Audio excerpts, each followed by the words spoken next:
Hi everyone, welcome back to my channel.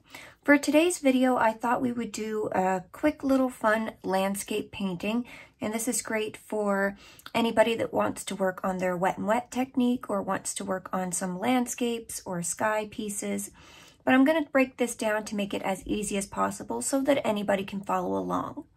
Now you can use whatever colors you want for this, so if you don't like the ones that I'm using, that's totally fine. If you're just here to watch the tutorial, I'll put the timestamp right here now, but I am just going to go through my supplies real quickly. So I'm using my Etchr Coldpressed Sketchbook, and I've got two brushes over here. I've got my number 12 Silver Black Velvet, just because it's a nice big brush, so I'm going to be using this to lay down some water initially for our sky. Then I've got my Princeton Neptune number 8 round, and that's what I'm going to use to mix up my colors and to lay them down. I've got 2 jars of water. I'm going to try to keep one for clean water, one for dirty water. We'll see how that goes. And then for this, because I wanted this to be beginner friendly, I've pulled out my Winsor and Newton Cotman watercolors. So this is their student grade watercolors. So I figured you'd be able to see exactly how they perform and see the colors that you can get with these, because I started with these and I still love my Cotman watercolors. So with that being said, as always, I'm going to start mixing up my water first. So I'm just going to take some water and I'm going to start squirting it down. Now, because we are going to do a wet and wet background, we want our paint initially to be quite wet so that it spreads nicely over our sky. So that's why I am putting down a few globs of paint. Now my palette's slightly crooked because I've had to set it on top of my sketchbook to be able to get everything in frame here for you. So I do apologize if the paint starts, rolling down the palette, but that's just how it's going to be today. Okay, so we'll start with that. And I'm thinking like a nice pink to dark purple gradient, and that's what we have in the reference photo. There's a little bit of peachiness down here, and I will have the reference photo down below for you. And I can have this sketch available for you too if you want. But I just drew some lines here for the mountains. And I did take my kneaded eraser and just lighten the top part lightly. But our mountains are eventually going to be darker than our sky here. So we're going to start light and go to dark. So it's sort of like this peachy color down here, but I'm going to use like a brightish pink instead. So I'm going to go in with my permanent rose here, and I'm going to start mixing this up. Now, one thing with the Cotman colors is they do take a little bit longer to mix up. So if you want to be prepared ahead of time, you could spray your colors down first with like a little spray bottle just to get them moist and to get them going. But I find if you just swirl a brush over them a few times, then you start getting some color. And I don't want it to be, too punchy. And then whatever's left in my brush, I'm just going to put it in here, and I'm going to go into my mauve color and start getting that.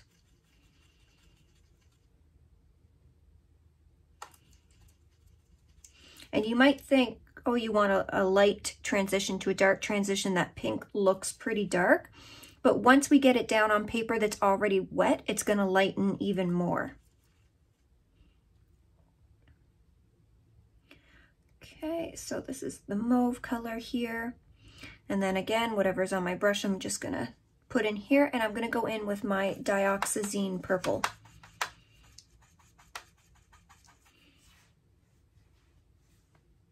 And this is a pretty vibrant purple.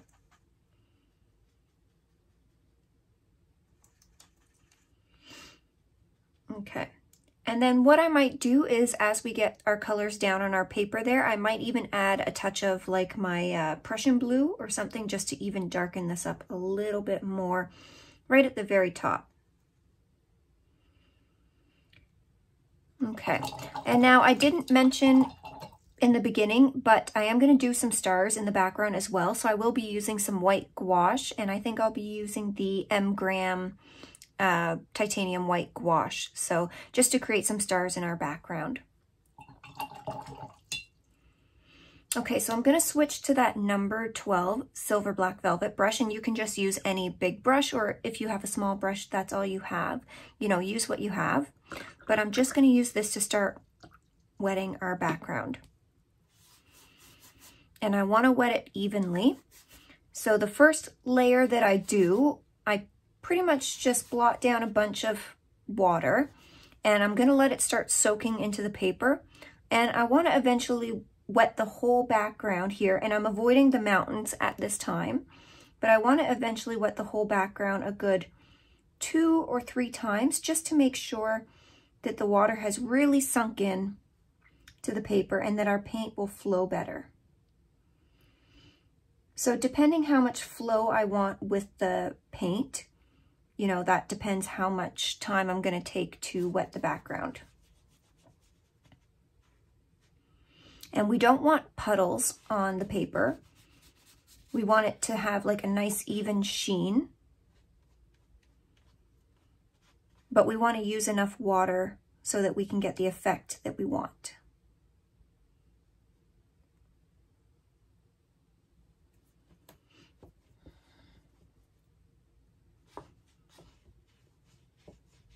And depending on your paper, some papers are really thirsty, so they're going to soak up that water much easier than other papers.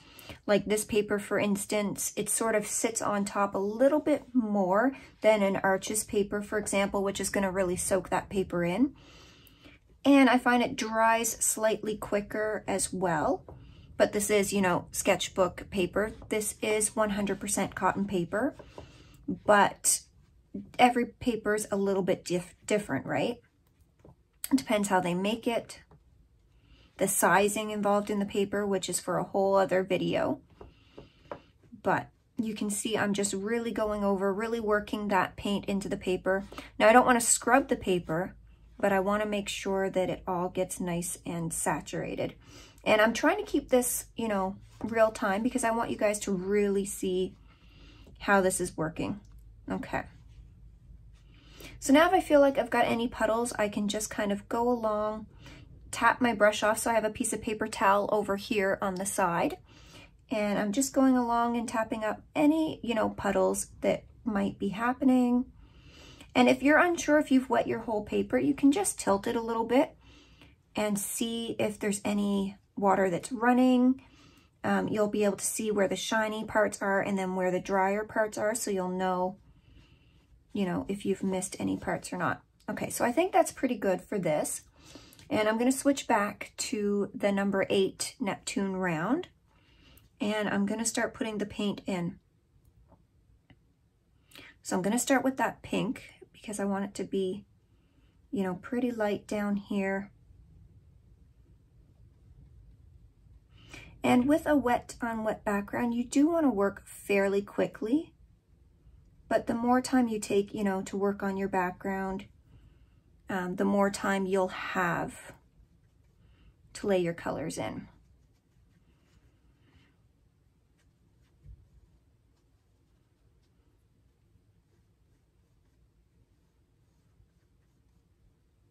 So initially I just want to get all the colors down, and if you splatter any paint anywhere, you can always clean it up.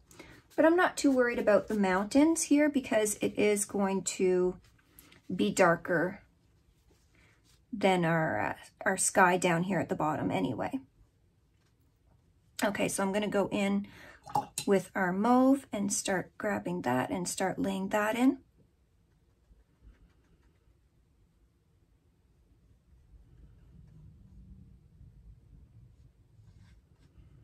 Now where some of this is starting to puddle, I'm just going to soak up some of that water, just because there's a little bit extra there.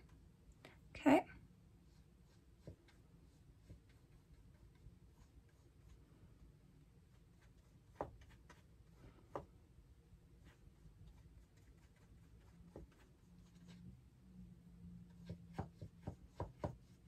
Okay. And I'm going to go in with that dioxazine purple and start working it up here.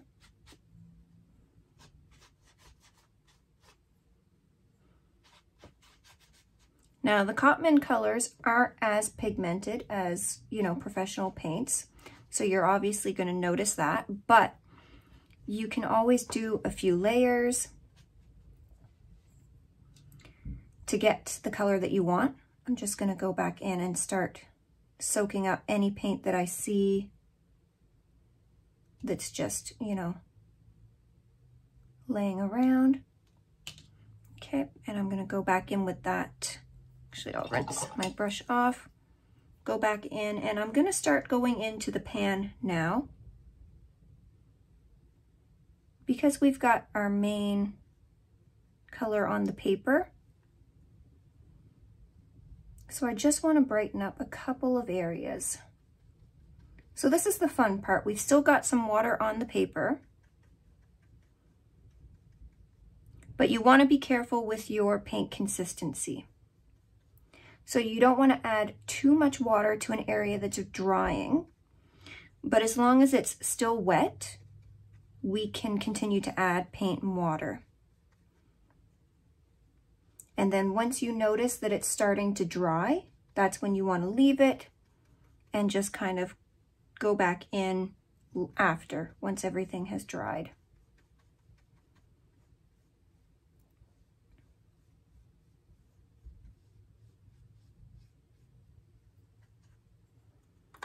And because our paper is warping a little bit, it's creating like little puddles. And we just want to go in and get rid of that. Okay. And then when we get rid of those puddles, we can sort of go back in and put the paint where we want it. So you're sort of working back and forth.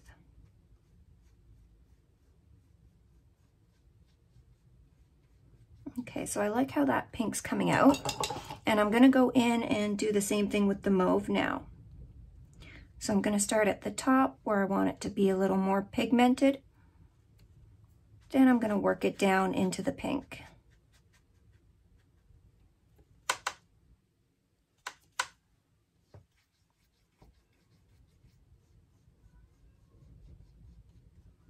And I'm gonna let the colors blend if they want to.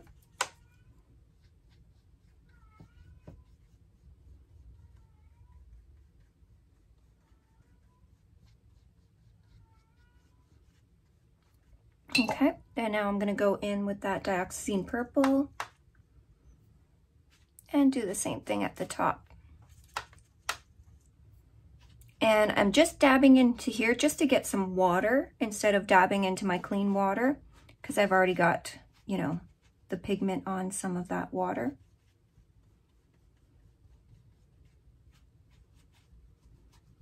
So that's all I'm doing there. Okay. And now I'm gonna start doing some taps around, because we don't want this to be perfectly flat, right? I want some of the pigment to be, you know, not quite perfect. And again, I'm just gonna go in and get up any areas where the paint's starting to settle, because again, I don't want to cause any unnecessary blooms. It might happen, but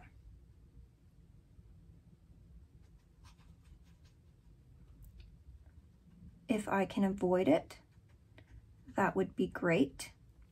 And I am just going to go in with a hint of that Prussian blue here. And I'm just going to lightly at the top, just dab it at the very edges and just around the edges, just to give it a little bit of something different. Now, you don't have to do this. I just want it to mix together to make like a really, really dark purple.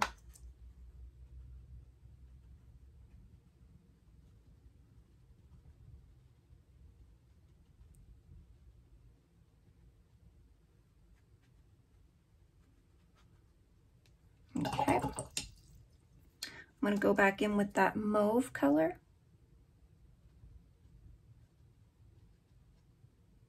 And again, So as the paper's drying, I'm going in a little bit darker with the paint, right? So it's just more paint on my paintbrush, less water.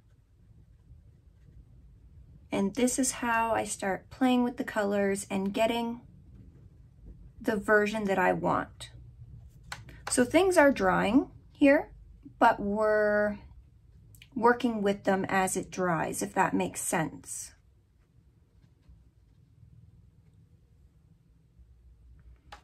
And you want to be careful with how much water you're adding. So I'm adding just enough so that it's going to flow a little bit, but not enough so that it's going to start creating those blooms.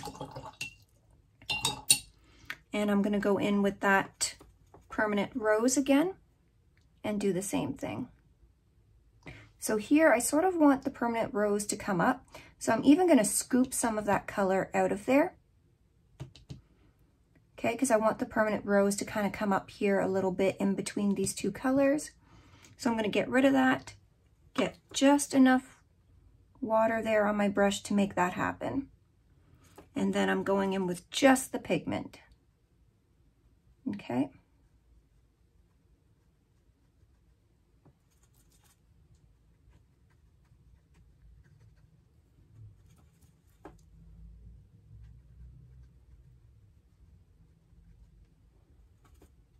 And just enough to get that paint to move. And you notice I'm sort of working the paper here and there. I'm seeing the spots where it's, you know, starting to dry, and I want to work down to those. Now I'm going to get all the pigment off my brush. I'm just tapping it off, and I'm just going to soften this edge here because I still want this area to be the lightest. So I'm just going to sort of stop that paint from moving down too much. And again, I can see that purple moving into here, so I'm gonna really tap that out. And I'm gonna go back in just with a little bit of pink to sort of fix that.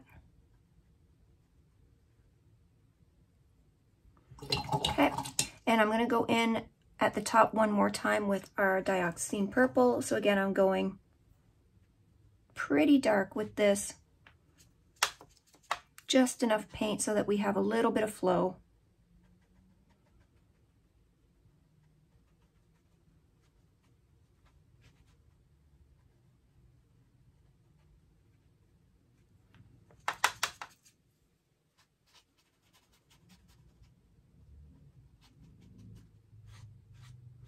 And if I notice I've got little spots starting to puddle up again, I'm going to move it around, or I'm going to take that brush and get rid of it.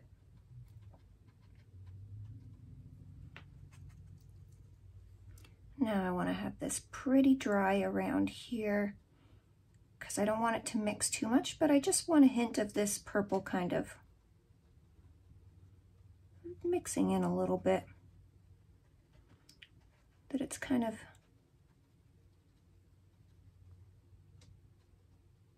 not everything's perfect.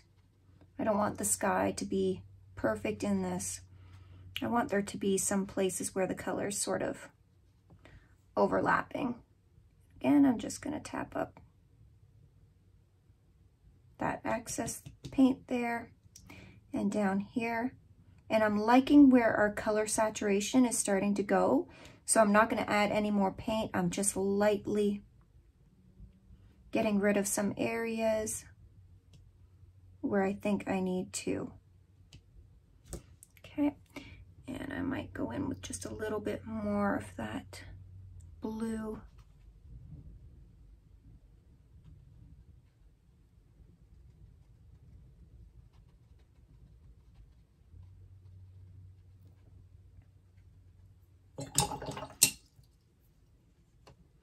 And just a hint of that mauve.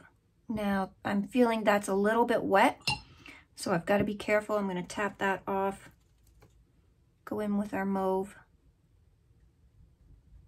and just places where I want to blend a little bit more.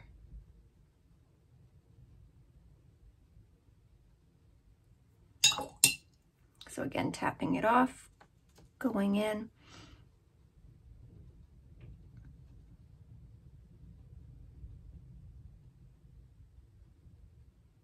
Okay.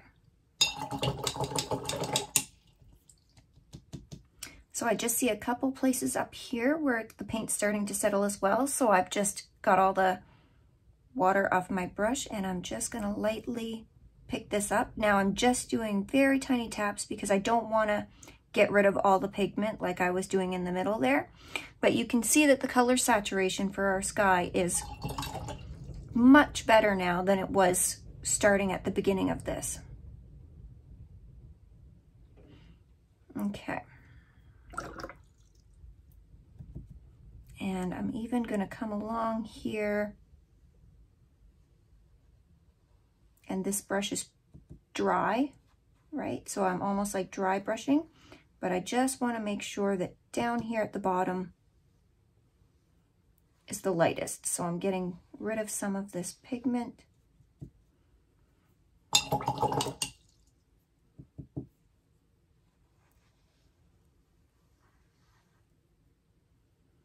Okay.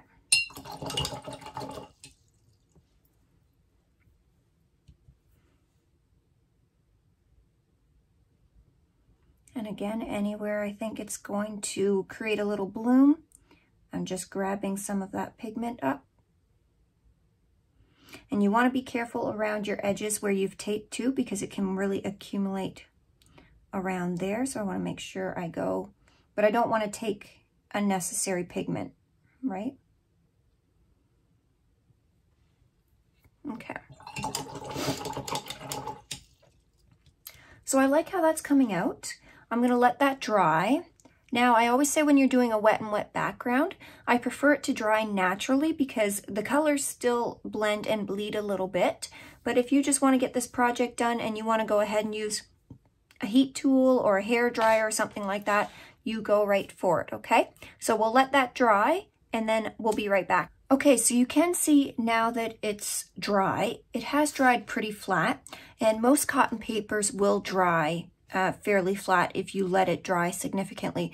So if you go and you press your hand against it and it still feels a little bit cool, it's not completely dry. And you will have noticed that the colors have dulled down a little bit. They've lost some of their brightness while they've dried. And that's true for every watercolor, but I find for the Cotman watercolors, they dull down a little bit more compared to like M. Graham, Daniel Smith, stuff like that.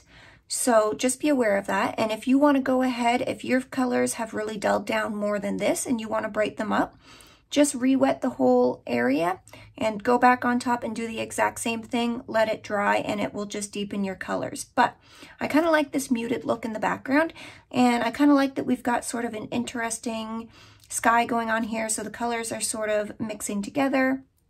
I quite like that. So I have two options here. I tend to go for my titanium white gouache, but you could also use something like the P.H. Martin's Bleed Proof White. And you're going to do sort of the same technique. You just want it to get fairly watery so that you can spray some stars on the background here. And I like to go in with a flat brush like this. And this is just a water brush that I had got on Amazon with a pack of water brushes, but I never use this shape. So I save it for stars in the background. And what you do is you want to get it real wet with your pigment, and then you're going to flick down towards your paper. Don't flick up or it's going to go in your face, but we're going to flick down towards the paper, and that's how we're going to create our stars. And I would say do this before you do your mountains, because stars wouldn't be on top of the mountains, so we can sort of go and cover them up afterwards.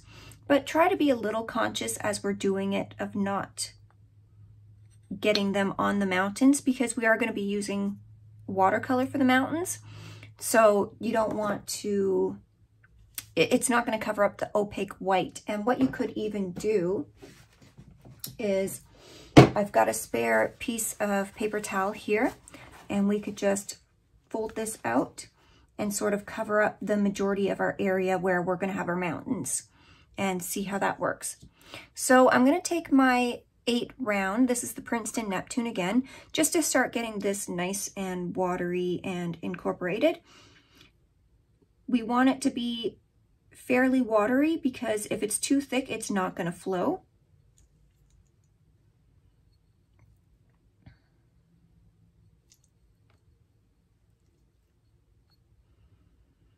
So, and you don't want it to be too watery though either, because then your stars aren't going to show up in the background. So it's sort of like an in-between consistency.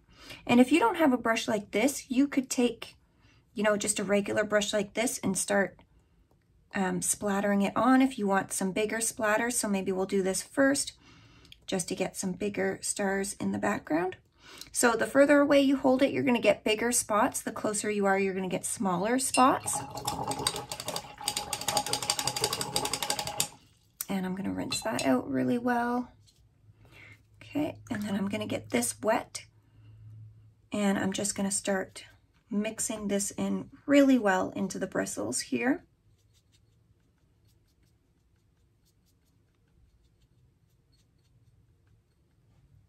And we're going to start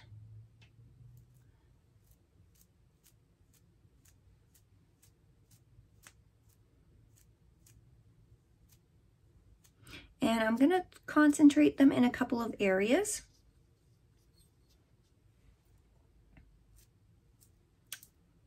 And you can see how we still get a nice variety with this. And I want a little bit more flow, so I'm just adding a little bit more water. Ooh, and that's a little much flow. So I'm just gonna go tap that up with my paper towel. No big deal. And we're gonna go over top of it. And maybe I'll make like there's a, you know, sort of like a, what are they, like a Milky Way or something where a lot of stars are clustering there. So maybe we'll make that spot. Maybe I'll do some going in this direction just to cover that up. Because stars tend to cluster too. They're not always, you know, spread out evenly. So I like to tend to do a couple little clusters of stars, and then I try to do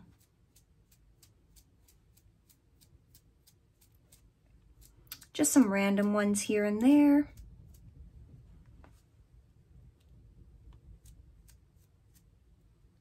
And I'm going to get a little bit more on my brush.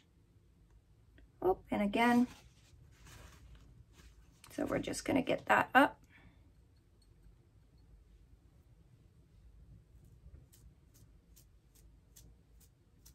So see, there's no mistakes really with watercolor.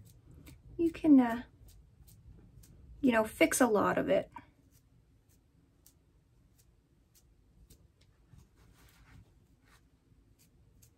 So I'm trying to get down to the bottom of those mountains because we don't want to have a place where there wouldn't be, like there's no stars. But at the same time, I don't want too much of it to go on top of my mountains, so.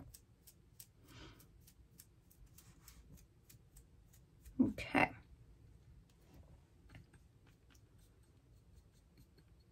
I'm just going to do a couple more.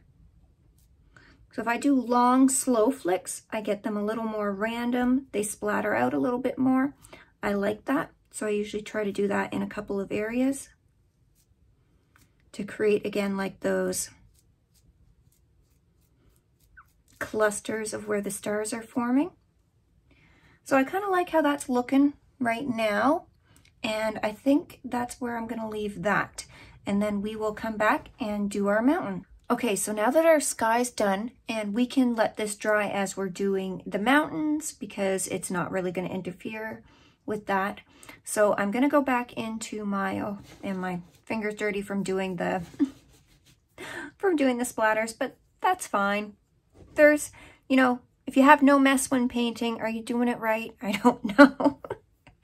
But, so I'm going to go back in with that 8 round, and I'm just going to start getting just a little bit of water on the palette here. And I'm going to go back in with that dioxazine purple color. And this is going to be our base color for the mountains because it was our darkest color in our picture that we did. So I'm just going to get, I want to get enough pigment or enough water, sorry, so that we can use it for most of the mountains. Okay, and I'm gonna get some of this purple pigment. I want this to be pretty pigmented. Okay, and now because we want the mountains to be darker than our background too, I'm gonna go in with, I think I'm gonna go in with some of the neutral tint to start with. So this is just gonna darken up that purple.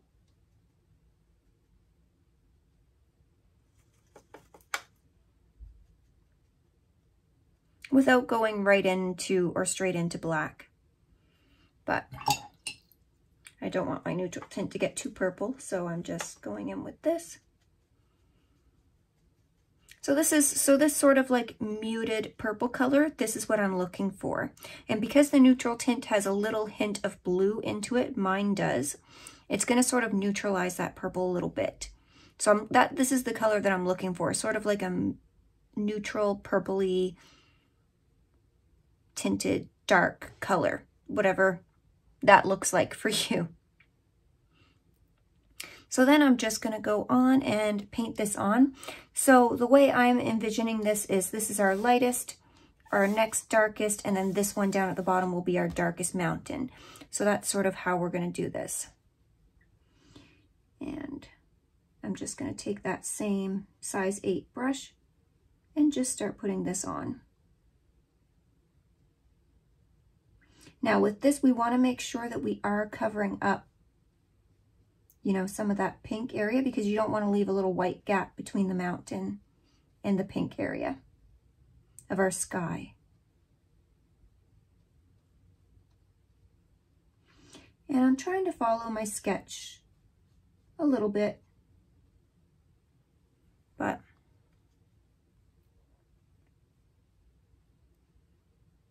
if you don't get it perfect, that's fine. Now you can see here with where a little bit of those white specks are showing up.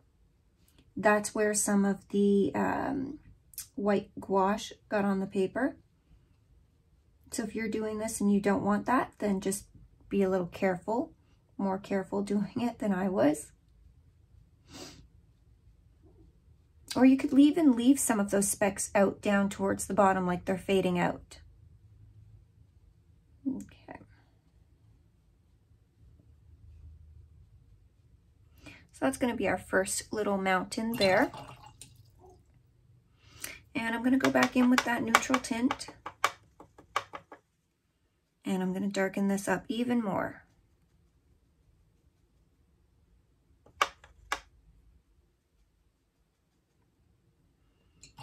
And I might even throw in a hint of my Payne's Gray here. This does have a little bit of a blue tint to it, just to make it, you know, even more different than that other layer.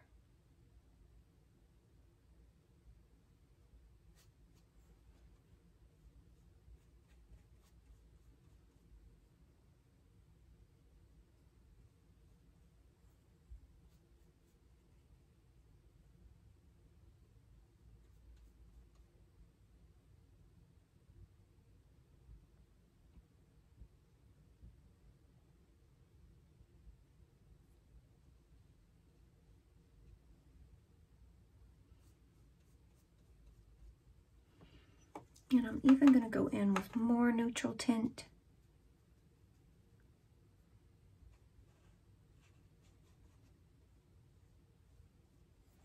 Just to really make sure this is darker.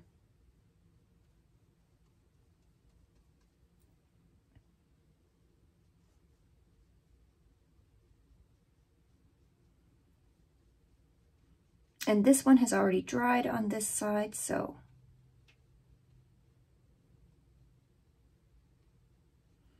that's why I'm just going in.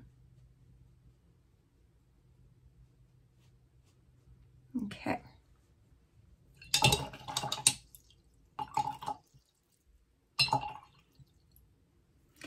Now for this, I'm gonna go in just a hint with my lamp black.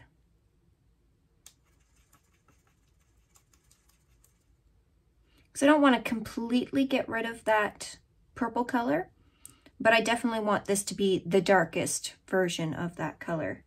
And I might even go in with this even more concentrated. So you can see as we've been adding more pigment to the paint, you can see how much less flow it's got now because we've been adding more pigment, so it's a lot more darker, which is what we want, but it's also got less flow, which is good. So I'm going to start over at this area, and hopefully by the time I get over here, that will be dry. If you want to use, you know, a heat tool or a hair dryer in between your layers, go right ahead.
So I'm not quite touching this spot just yet because it's still slightly wet.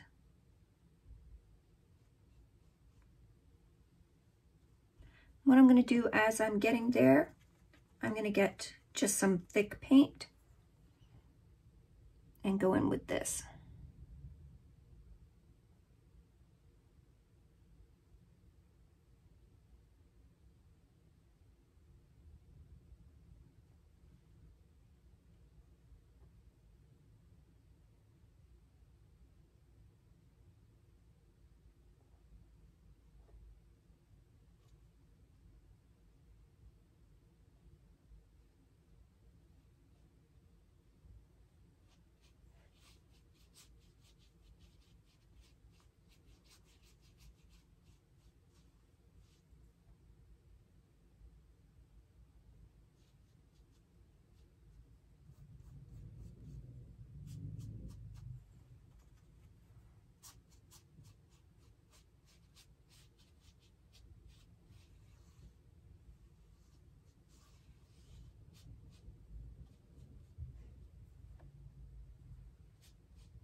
Okay.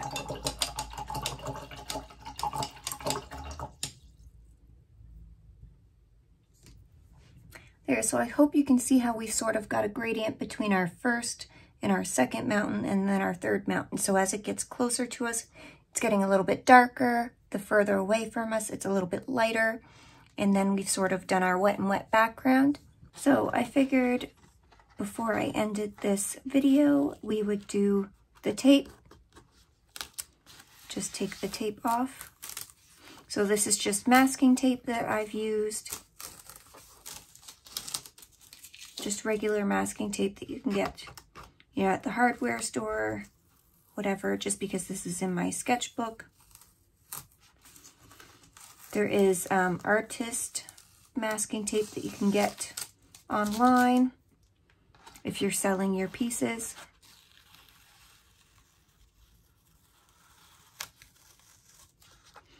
But as I'm doing this, I'm just pulling slowly and I'm pulling away from the painting, because if it's going to rip, I want it to rip away from my painting, not in towards it. And you can see where some of the masking tape was starting to lift, but I didn't put this down that great, just because it was in the sketchbook and I just wanted to get something done quickly. And I used fairly small pieces of masking tape. So that's what our sky and our landscape looks like.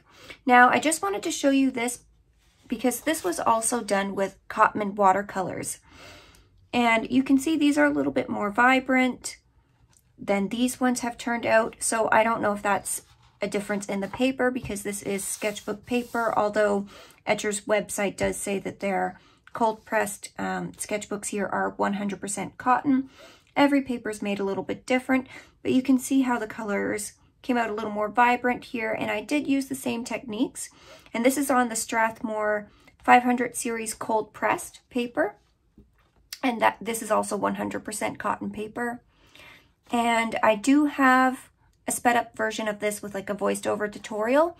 If you're interested in that, I will link it down below.